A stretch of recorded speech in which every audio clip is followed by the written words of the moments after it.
पूर्णता का भाव है, उत्साह का भाव है, वहीं दूसरी ओर संसार की पीड़ा को देखकर वह दुखी भी रहता है। और आगे इसी चीज को कंटिन्यू करता है, जो मुझको बाहर हंसा रुलाती भीतर।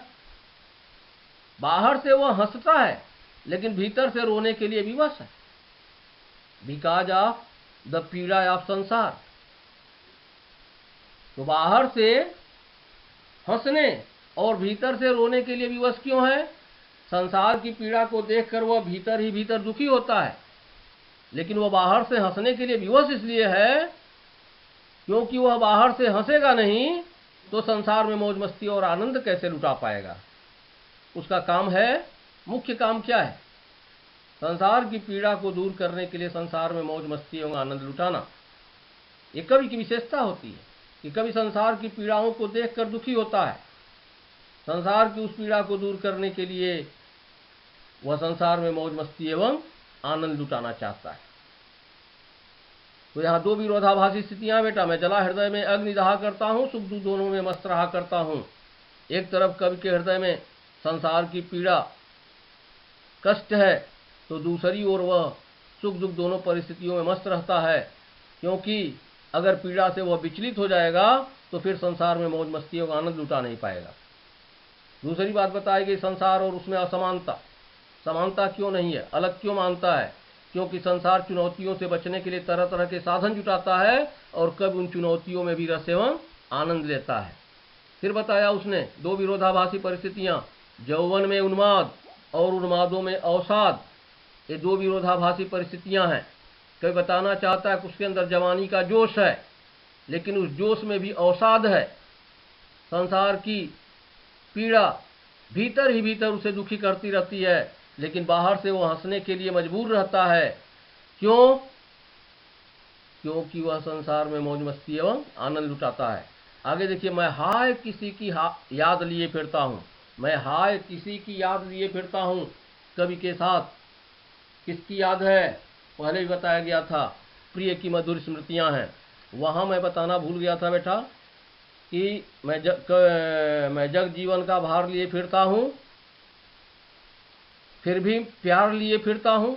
तो जग जीवन के भार में क्या है? कष्ट है। और प्यार लिए फिरता हूँ, प्यार मतलब प्रेम।